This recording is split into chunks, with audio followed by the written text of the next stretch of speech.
BRD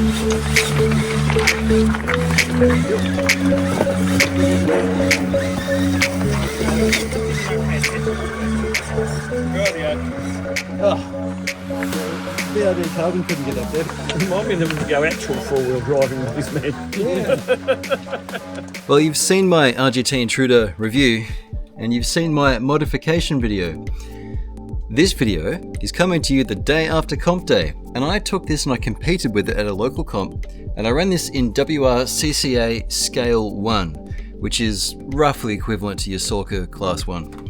What I wanted to know was, with a little bit of mass underneath and different tyres to get it small enough to fit this car, how well would it do in a competition at the hands of a competent driver? I took first place in our biggest national event last year and second the year before that. How does the car go like this when you're using the stock servo, which is what I've still kept, and stock running gear, apart from the fact that we're running a Fusion, which you can see there, and that you can see in the previous video, which I'll stick in the description. You can also click it here. Watch that first if you haven't, because it'll give you context if you're interested in this car.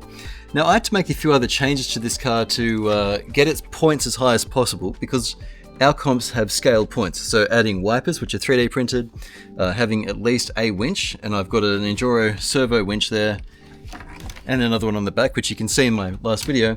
I also, aside from having to get the wheels smaller, I also added these, they're just tape and foam, basically. They're just temporary, just to give me 100% coverage so that you can't see the tires from looking down. I added a bunch of stuff, right? Even this silly exhaust pipe, because I wanted to get this thing as many scale points as I could. So I entered this in a comp where you can have a maximum of minus 24 points. This thing went in with minus 11. My competition winning car from last year had minus 19. Every point helps because all those scale points come off every one of your 5 course attempts. So with minus 11, that's 55 points that I don't have to earn by driving through gates. So the balance is to build a good car, but also one that's capable. So having, you know, all those little extra bits on it helped. So what we're doing today is discussing a few things that I've done since the last upgrade video, and I'll just run you through them quickly now. I put the RGT lighting in. There's that little bar there and the big one here. This connects to the light kit that's integrated into this car. This fella plugs into the receiver. It doesn't take a light kit, it needs the full 6 volts. I also added, I made my own snatch strap, which we call in Australia. I don't know what you call them in America, but it's the dynamic, so it's elastic basically. This is your dynamic recovery rope, vehicle to vehicle. Any recovery equipment you use on the course has to be on the car. So that's all strapped down, as are the sand ladders. Now you might notice the ground anchor on this end is missing an arm, and that's because I showed it to you on camera when it happened. We're going to get some footage soon. It snapped when I was doing my attempt on the very first time I used it, so I wasn't too amused with that. This is another of the same in the front, and I've got them spooled out. I usually wouldn't, but I got them spooled out so that I can pull it off straight away and just use it, which I definitely did numerous times. So the winches stood up to the abuse. Didn't always help me out, but I've also used snatch blocks here, which halve the speed but double the strength of the winches.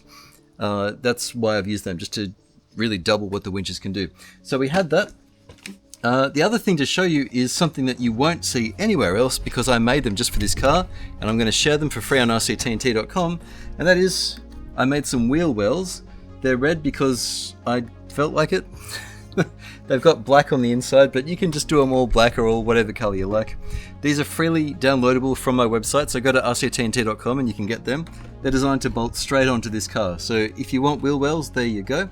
And I've designed them to fit bigger wheels than just these little tiny scale 1 wheels. So they'll fit the stock wheels, stock tires rather, and whatever else. Now the rest of the car is actually stock, aside from the diesel sound thing I added, which you'll hear later, and some stickers. And we've got some condensation inside the car because I don't recommend you do this, but this car came home very muddy yesterday because it rained a lot and it was covered in mud, so I just gave it a light hose down. Not ideal, but I've done that for many cars for many years, and these little RC cars generally just take it just fine. If you want to love them a little bit more, you can then take them apart and add some lubrication if you need.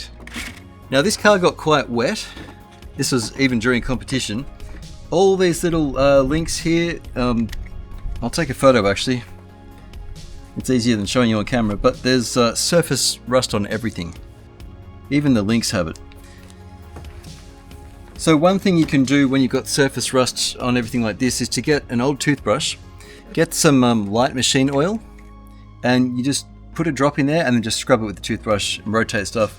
Like it is really light surface rust, so I can get it on my finger even, it'll come off.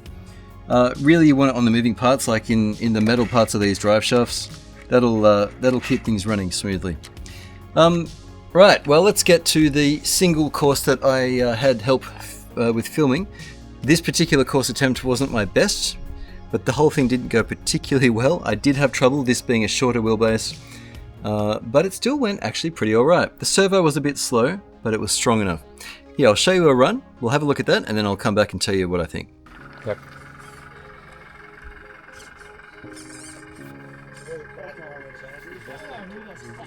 Alright, Is this other gate live then, or is it not? It's not, is it? C1. Yeah, good. Well, it's that's how we did it. We just reversed out of that, then drove straight over it. Yeah, good. I think that should be reasonable too. You're not going down those? I don't think I'm going to get there without killing a gate.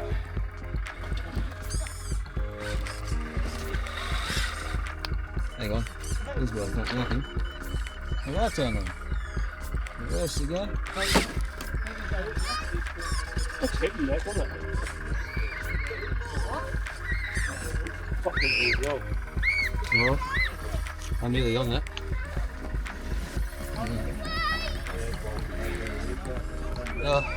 Buff this. Yeah. There we go. Can't get any response anyway. Yeah, you're on that. Are you? The trench is in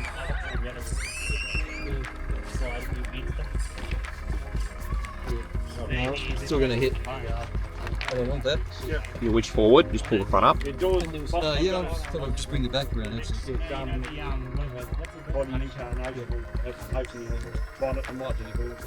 Not fully, but I was able to do it. No, other than 6 months.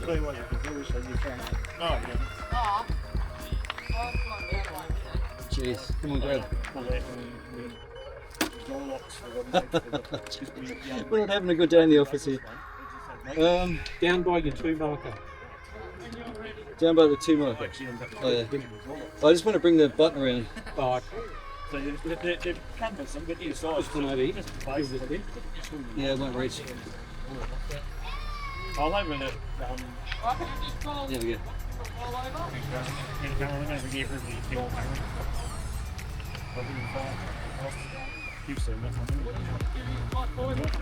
Yeah, just looking at that. There we go. That's probably a waste of time. I need it over there.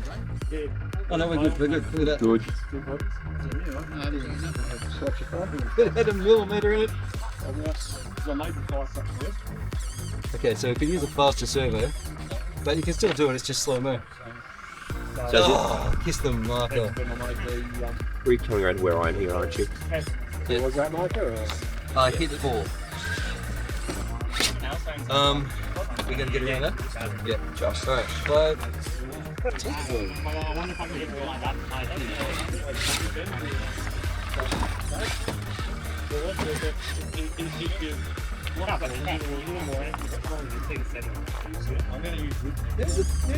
Really could use a faster servo.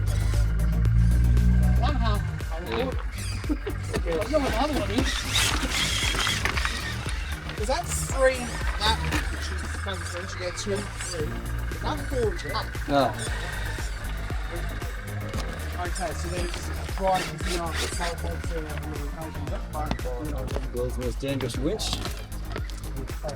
It's in the rear, but I've got to put it away. I've made a mess of this one. Yeah, you sit there. Stay out of your way, but Hey? I'm trying to stay out of your way, but That's probably wise. How am I doing for time there, Greg? 3 minutes. Oh, sweet. Okay. so it was 7, it was 8. Oh, so you're going to come up and around to your right, that's fine. Since we're talking, look at the size of that That's pot metal inside this. It popped on the very first use. It could have been a lot bigger. Goes down to it like that. Here's a random All right. bonus. And lots of bonuses. That. I don't have a bonus. This was an oversight too, but I'm standing out of the way now.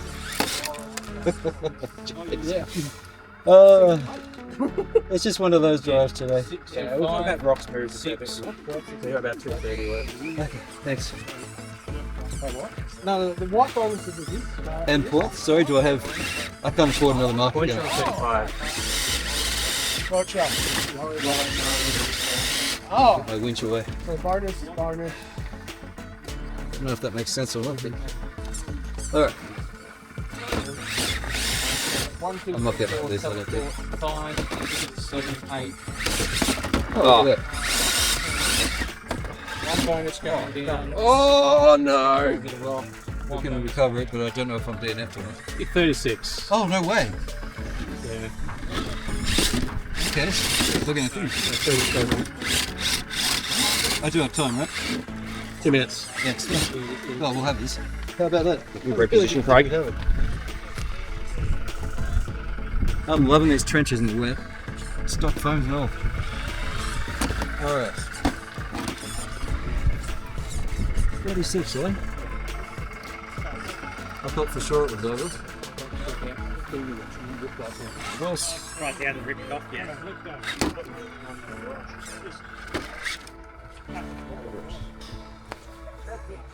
It was good, but I'm not doing that again. Okay, well now you've seen the run through. My ranking for the day wasn't particularly good. This was the first time I'd driven it, but like in a competition, and it will also be the last time I drove it in a competition. But as much as I struggled with this car on the course, in its current format, maybe removing these flares because they're a bit ugly, but they'll just to get me the extra point. This has actually rapidly become one of my very favourite trail cars. It looks good and it drives so well. I clearly haven't got to cleaning this up yet properly, but I just got home last night. While I'm showing you the inside of this thing, it got quite wet. There's the little speaker. I got a little tiny diesel unit. It was like 20 bucks on AliExpress. Nothing special, but you just need a sound kit to get that point. So that's what I've done.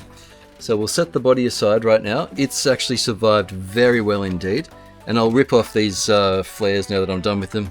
I really just had them on for the comp, so they're just, you know, taped on. It was nothing permanent. I didn't bother going permanent. Right, to the car itself. Now I've got winches dangling everywhere because I haven't powered it up and put stuff away. The whole thing got wet. There's the other diesel sound kit component there. We've got everything else connected. So you've got a ESC for the rear winch. I went over this in the last video, so there's no need to rehash that stuff. I ran it all off a 1.3S 2200 battery. Worked beautifully. Servo was a bit slow for my liking, but it didn't fade throughout, so I could run that the whole time. It was good. These are the wheel wells I've made, and they're a single piece. They've got a black, well, you print whatever color you like, but they've got an internal part with some gaps for you to route wires if you want to, and then just the top bit. So that's come out very well. They just bolt on. You just need some longer bolts. I'll put it in the download link so you've got what you need. Otherwise, this is a stock RGT Intruder. I'm really happy with it. Now the brass, I did add a little bit of brass, and I wouldn't do this on any comp rig except for a scale 1. The brass on the insides I'd put on the rear as well. I wouldn't usually do that, but I added it to the rear and to the front. I wanted that mass, and I know that that works quite well for this kind of car. And you might recall also from my last video, I've got this is a spring that has it's like a dual stage spring. There's like a close coils for the soft part, and then more wide out ones, so you've got like a little bit of softness first and then it gets quite firm. The front is just the default springs. That's optional. I added it from my spare parts bin. I don't have a part link for you, sorry, but the good news is with RGT, they use a lot of standard parts. So if you buy an RGT and you're worrying about having to replace anything, what I've found with most of these cars, including the Yikong 4107 and 4106, the only thing that specifically will get you if you need to replace bits and you can't get parts for it, and usually you can, especially with RGT, is the transmission and the axles, because they're often specific axles. Now this wasn't a Portal equipped rig, and I wouldn't run straight axles on a comp rig, by the way, unless it was short wheelbase, because then your breakover is going to be better because they're closer together. So keep all this in mind. My SCX103 JLU comp rig, and I'll put a link down to that. That's how you do a very competitive rig that has high scale points and does well, my opinion. But look, as far as this went, it was very tough. I abused this thing. I drove it harder than it's designed to be driven, and I had full confidence throughout that it would be okay, and it really was. This has launched itself to becoming one of my very favorite go-to trail rigs, and the next time I go out with Simon or one of the guys, if we're taking 110 scales, I'll take this. The Fusion is what makes it fast enough for the trail and still slow enough for crawling. Perfect. Absolutely perfect. Doesn't matter that it hasn't got a humongous battery tray. If I wanted a bigger battery, I could stick a brick in there. This could be moved around as well. I did move the shocks, by the way. I've straightened them both up, but I've put gaps in here so that you can fit them wherever you like. Beautiful. I think that's actually everything I wanted to cover with you. I just wanted to let you know, hey, the RGT Intruder is actually a really nice rig. I like it a lot. This was made possible in part by my RC-TNT channel members. Here they are. Thank you so much, guys, for your monthly support. I really appreciate it. Really, I do. Thank you also for watching, all of you. This channel wouldn't exist without you guys. It's my pleasure and privilege to share with you my love for this hobby and my love for the people that I encounter in the doing thereof. It's a great privilege in my life, and I'm not planning on stopping this anytime soon, but I know when this ride is over, whenever that is, I will look back on it fondly, mainly for the contact I've had with all of you guys. It really is the best part of this. Thank you so much for watching. Throw me a like. This will be the last you see of the RGT Intruder for a bit. Coming, I have quite a few things to show you. I've got more than 20 vehicles to show you. I'm not always going to be cutting edge. Back here, among other things, we've got, you can see the box. I won't go into it, but you got the box for the UT4 Pro. Behind it is the Yukon 4073. So we're going to look at that. They're very similar cars. And behind that is the new Senton BLX that has the middle diff, and I'm really excited about that. There's also a UDR around the corner we need to look at, and we've got to really make an effort soon to finish out this short course truck roundup, because whether or not you like and subscribe, I mean, look, that's just the YouTube game. I'm just glad to be able to share this with you guys. Thank you again for watching. I'll catch you next time on RC-TNT. Cheers. Oh, P.S. I'm making some stickers, some changes to my stickers. I'm thinking of making a bunch of little number plates and some other things. They'll be all in the one round sticker because that's the only one that Spreadshop sells. But I'm thinking of making a bunch of little trail stickers that you can just cut out yourself. Let me know if you're interested in that. They're like $2 for the sticker, and you get a bunch of stickers in it. Like, I don't get much out of that. I get like 20 cents out of it. Like, I'm not making any money to make it worthwhile, but if there's interest, I can do some RC-TNT stuff. Well, I better hang up. These birds are getting loud. I'll catch you next time.